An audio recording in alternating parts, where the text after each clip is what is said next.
Westin est dans la place. Alors, Bonjour à tous. Salut Westin, c'est une marque qui est arrivée il y a quelques années. Et puis tu as pris une charge, une lourde responsabilité au sein de cette entreprise, Alex. Oui, tout à fait. En fait, j'ai pris on va dire la direction de la France pour Westin il y a maintenant un petit peu plus d'un an. Et donc je m'occupe de tout ce qui se passe en France pour la marque. Donc c'est vrai qu'il y a beaucoup de travail. Et puis Westin, comme tu l'as dit, est présente sur le sol français depuis maintenant 7 ans.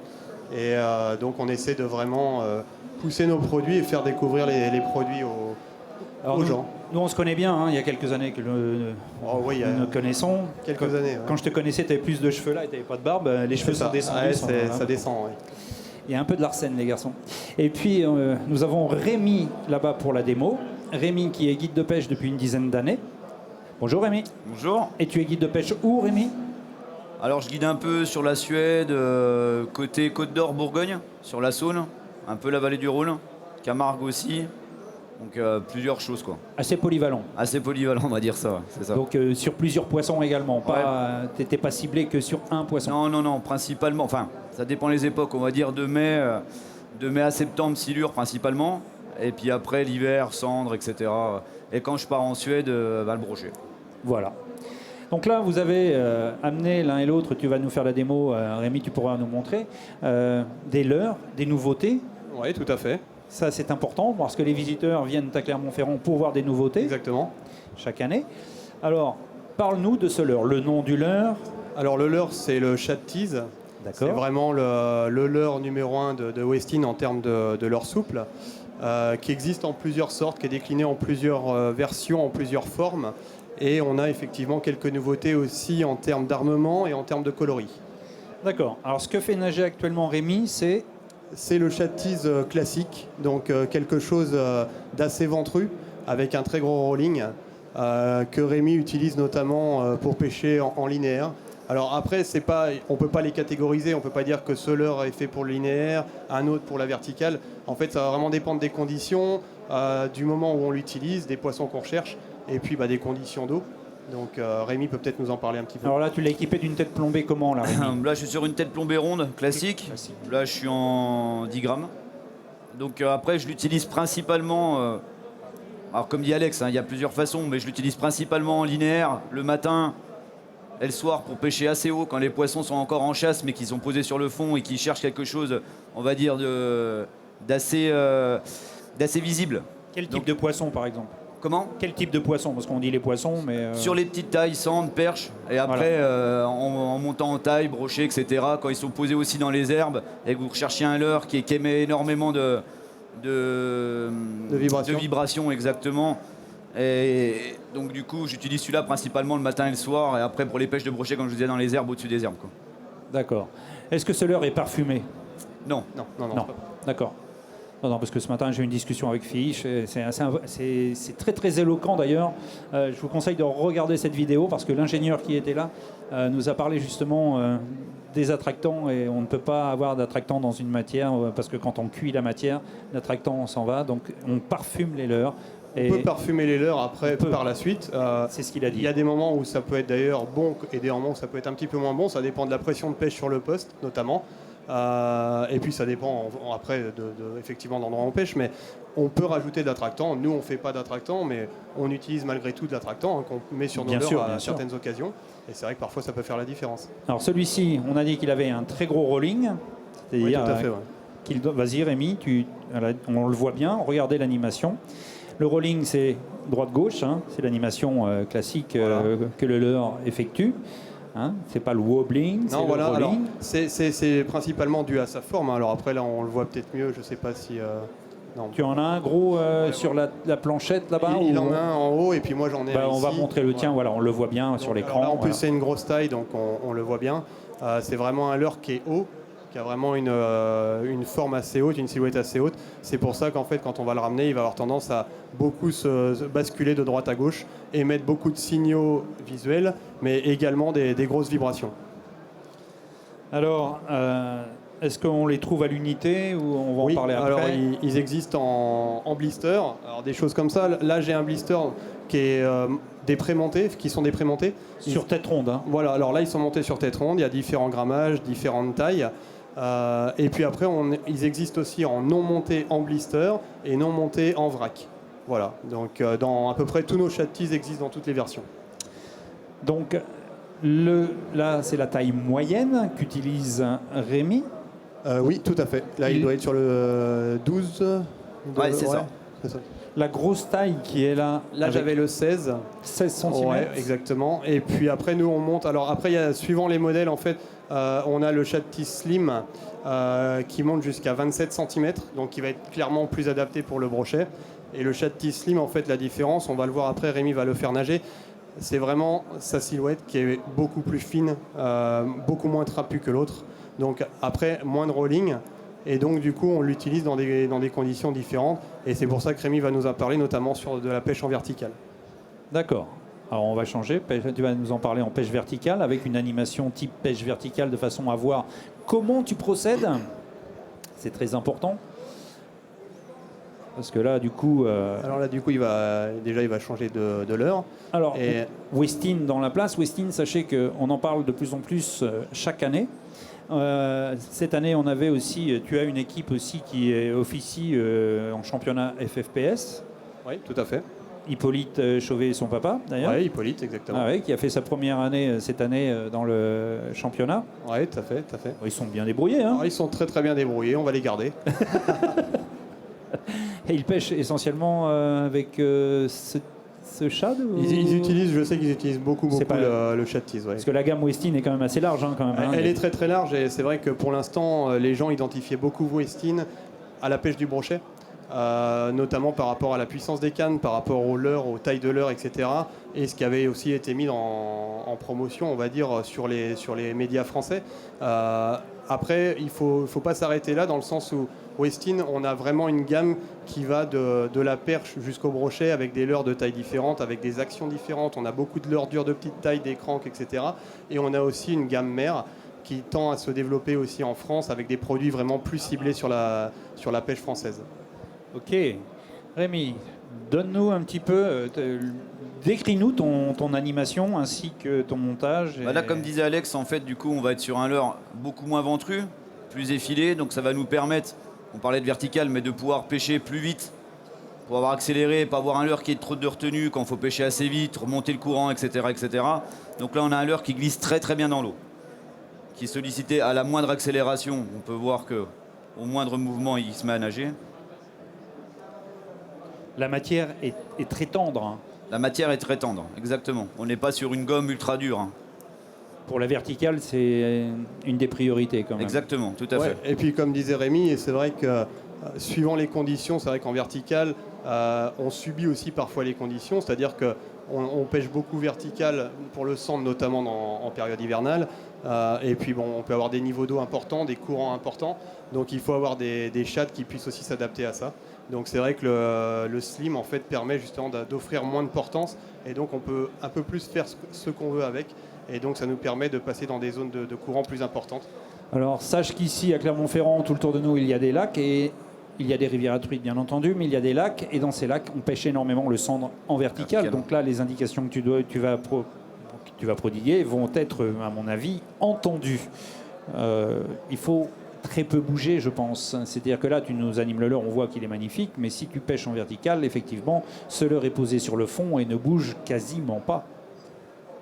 Alors, c'est vrai qu'en fait, en vertical, il y a différentes écoles. Et il y a une chose qui est sûre à la pêche, c'est que déjà, il n'y a pas de vérité. Ça, c'est la première chose. Et la deuxième chose, c'est que celui qui décide tout le temps à la fin, c'est le poisson. Donc, en fait, c'est au pêcheur de s'adapter. Si le poisson veut quelque chose qui réagit vite, qui part vite, qui vibre énormément, il faut lui donner ça. Si le poisson veut quelque chose qui est posé au fond, comme souvent, comme tu dis, en période hivernale, ça arrive qu'il ramasse le leurre au fond, il faut s'adapter. Il ne faut pas avoir peur de poser le leurre, de faire des longues pauses, d'aller lentement. Et ça peut vraiment faire la différence cette période-là. Parce que j'ai vu tout le monde pêcher en vertical, mais appliquer la verticale, c'est pas toujours si simple. Je peux vous dire qu'il y a quelques années, j'ai fait partie des compétiteurs qui ont pris des vrais branlés au milieu des Belges sur le lac d'Ourtin. On les voyait tous monter du poisson, on comprenait rien, ils bougeaient pas, nous non plus, et nous on faisait rien et eux faisaient du poisson. On a appris que plus tard, Jackie, enfin la femme, le couple là, qui était présent à cette époque-là, nous ont donné de très très belles leçons et on a su les suivre. C'est-à-dire que le sondeur nous donnait les informations, ok. Mais après, la technique de pêche, il a fallu des leurres comme celui-ci, très très souples, pour pouvoir pêcher en do nothing, enfin ne pas bouger, sans bouger. Et après, les leçons, il a fallu apprendre. Et il y a eu des gens qui nous ont appris. Les cannes, les moulinets, tout était en relation. Et voilà, bon, merci à eux, à ces gens qui sont venus à l'époque. Mais vous avez un Belge aussi dans l'équipe, à mon avis, qui... Ouais, on a quelqu'un qui est un petit peu connu, puis qui a un petit palmarès, voilà, un certain monsieur Luc Coppens. Luc Coppens qui est venu ici, qui a un gros palmarès et il pêche avec ses leurres. Après la verticale, parce qu'il se décline en plusieurs tailles, on peut penser qu'avec la petite taille, on pourrait pêcher en drop. Oui, tout à fait. On a une nouvelle taille justement cette année qu'on a sortie spécifiquement pour le drop. Donc Rémi va nous montrer ça. Alors là, on va pas le voir beaucoup le leurre parce qu'il sera toujours dans la gueule des poissons, je pense. Ça va pas être simple pour toi, Rémi. Normalement, il y en a un qui est posé à côté qu'on va pouvoir filmer. Il mesure combien? 5 cm. 5 cm. Voilà. Tu le montes. Alors le drop shot, hein, on en parle.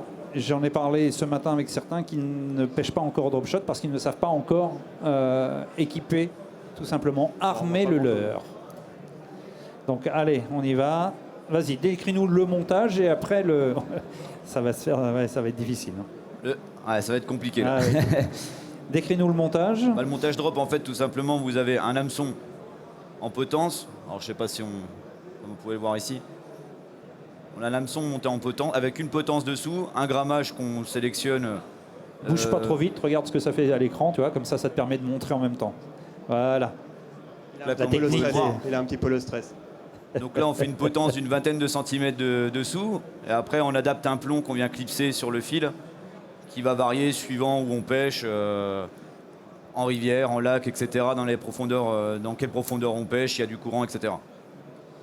Donc là, en fait, le but de la pêche au drop, vous allez laisser votre plomb tomber sur le fond, vous allez faire des toutes petites tirées. Ça va vous permettre de pêcher, on va dire, sur place, plus ou moins. Donc les poissons qui sont un peu difficiles et qui viennent observer le leurre, le fait de rester, d'animer un petit peu et aussi de soulever des sédiments quand vous faites des tirées, ça permet de les attirer, ils voient le leurre, ils viennent le prendre quoi, en fait. Alors ça va pas être facile de passer au milieu. Mais... Alors c'est ce que disait Rem, c'est vrai. En fait, il y a une chose qu'on voit souvent, c'est des gens qui pêchent au drop et qui posent pas le plomb au fond. Donc c'est quand même la base du drop, c'est-à-dire c'est de pouvoir pêcher sur place en ramenant après très lentement, petit à petit. Et donc il faut que le plomb soit posé au fond. Et en fait, ce qu'il faut varier, si vous voulez varier la profondeur de pêche, c'est la distance entre le leurre et le plomb, et pas décoller le plomb en fait. Donc c'est là-dessus qu'on peut varier. Et puis aussi, il faut bien tenir en compte prendre en compte une chose. Si vous pêchez notamment en linéaire, c'est d'augmenter la distance entre le plomb et l'hameçon par rapport à la profondeur que vous voulez observer par rapport au fond. Alors, quel type de poissons sont ciblés, par exemple? Alors, c'est vrai qu'à la base, on pense tout de suite à la perche, prioritairement. Mais j'ai envie de dire déjà tous les percidés, donc le sandre en fait partie. Le sandre réagit très très bien au drop. Là, on pêche en petite taille parce qu'on voulait aussi vous montrer notre nouvelle taille de chat de tease. Mais on aurait pu mettre une taille 10 cm. En fait, il suffit d'adapter votre montage. Donc, monter un hameçon plus gros. Le plomb, comme disait Rémi, ça dépend où est-ce qu'on pêche. Ça dépend si on pêche en vertical pur, en drop, on peut le faire. Ça dépend si on pêche en linéaire. Ça dépend du courant. Donc voilà, donc c'est juste une adaptation du montage, mais le montage reste le même. On adapte juste les tailles par rapport aux tailles des leurres. Ok, et on va conclure avec le shad monté en texan. Voilà, exactement. Donc là, on est sur donc là, ça va être un leurre vraiment spécifiquement pour passer dans des endroits encombrés, qui est à la base sorti plus pour les pêches-mer, qui est monté sur notre chat de tease, le leurre de chez nous, qui est évidé pour permettre le passage de l'hameçon texan, donc qui est assoupli encore plus le shad. Donc c'est vraiment quelque chose d'ultra souple. Le leurre est collé de base sur la tête plombée. Pour l'instant, nous avons 3 grammages, 22 grammes, 32 grammes et 52 grammes. Et puis on a des nouvelles couleurs là, qui viennent s'ajouter à la gamme, des couleurs vraiment qu'on a faites plus là pour le coup pour la pêche en eau douce, parce que des leurres comme ça montés en texan, ça pêche aussi très bien en eau douce. notamment quand on pêche dans des endroits encombrés, ou l'hiver en vertical où on fait des postes souvent très restreints, mais à proximité d'obstacles, pour aller chercher les poissons qui sont le moins sollicités en fait. Et donc on a besoin de passer plus facilement dans ces obstacles. Donc 3 tailles. 3 tailles pour le moment en termes de grammage. Combien de coloris? Comment? Coloris, combien? Coloris, on avait 6 coloris jusqu'ici et on va sortir 3 nouveaux coloris, dont 2 là qui sont posés devant moi et puis peut-être bien le 3e qui est le que rose. Rémi a. Non, le rose était déjà sorti. L'autre c'est un coloris chartreuse. On a un chartreuse, on a un dos bleuté et puis on a un dos marron. Tous les coloris, ce qui est important pour nous, notamment pour l'eau douce, sont translucides. Translucide pailleté, ça c'est vraiment quelque chose qui est important, notamment sur les pêches de cendre. Donc voilà, donc après ça, comme je vous disais, à la base on l'avait sorti pour la mer, mais sur l'eau douce ça pêche très bien. Ça pêche le cendre, ça pêche le bass, ça pêche la perche. Donc voilà, et on sort une petite taille là qui va sortir mois de mai normalement, en 12 grammes. C'est quoi la taille? La taille c'est celle-ci. La petite ouais, taille. je l'ai ici, ouais. Voilà, beaucoup plus demi, court. Oui, c'est ça. Et plus court et par contre plus léger, 12 grammes. Voilà, donc plus adapté pour le coup à la perche et à la truite, parce que ce genre de produit peut très bien pêcher la truite également. Ok, Westin était dans la place. Voilà. Mais Rémi, tu guides un peu partout, on a dit. On fait comment pour te contacter? C'est Rémi, comment ton nom de famille? C'est clair. C'est clair? C'est Road Trip Fishing le nom de ma... Road Trip Exactement. Fishing. Vous pouvez le trouver sur le site de chez Westin, il y a les liens, etc. Ah non mais là t'es en live, c'est le moment de parler de toi un petit peu aussi. Je sais que t'aimes pas trop ça, mais enfin bon, on va pas avoir le choix. Voilà, tout simplement, Road Trip Fishing. Voilà. Donc après, Facebook, Insta, etc., etc. Voilà. Donc bon, il est un petit peu timide, hein, mais... C'est pour ça que... Ouais, c'est sa première sur un grand bassin, donc c'est pas ton il est cas, un petit peu toi. timide. Non, Ça, c'est pas mon cas. Ça c'est pas ton cas, Et au non? début, j'étais pas forcément mieux que lui. J'avais un petit peu la pétoche. Donc c'est vrai que voilà, Rémi guide énormément, Bah oui. a une très très bonne réputation dans le milieu des guides. Donc j'invite vraiment les gens à se rapprocher de lui pour aller prendre des renseignements, demander éventuellement des devis, des tarifs. Et puis pour des destinations comme la Suède notamment, moi j'y suis allé déjà 3 fois avec lui, on y retourne cette année. Je peux vous garantir que c'est juste phénoménal. Si on veut prendre du poisson et se faire plaisir, voilà, là il y a de la touche.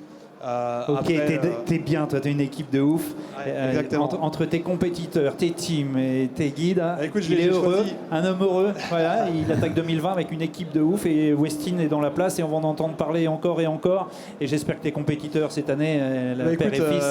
Oui, alors parce qu'il y a ces compétiteurs-là, mais il y a aussi les autres dont tu n'as pas parlé, qui ont fait le défi Je connais pas tout le monde. et qui ont encore. fini second sur le défi. Donc voilà, donc Ouais. ça assure. Ouais. Mais après, voilà, j'ai la chance d'être entouré de pro staff, etc., qui sont très très bien, qui sont très compétents, puis qui sont très abordables. Et ça, c'était vraiment un truc qui me tenait à cœur. Et t'en as un peu partout en France, hein, C'est pas mal dispatché pour le moment. J'en ai aussi en mer. Ouais. Et puis après, Arrêtez de lui amener les produits régionaux, regardez dans l'état où il est. Non, c'est un ami, j'adore Alex. Allez, bise, à très vite, messieurs, on vous retrouve sur le stand Westin. Quant à nous, Avec grand plaisir. On va finir avec le dernier direct de la matinée, Berkeley, ici même, sur ce stand. Allez, Westin. Merci beaucoup à tous. À Bonne ciao. journée. Merci. Et nous à tout de suite.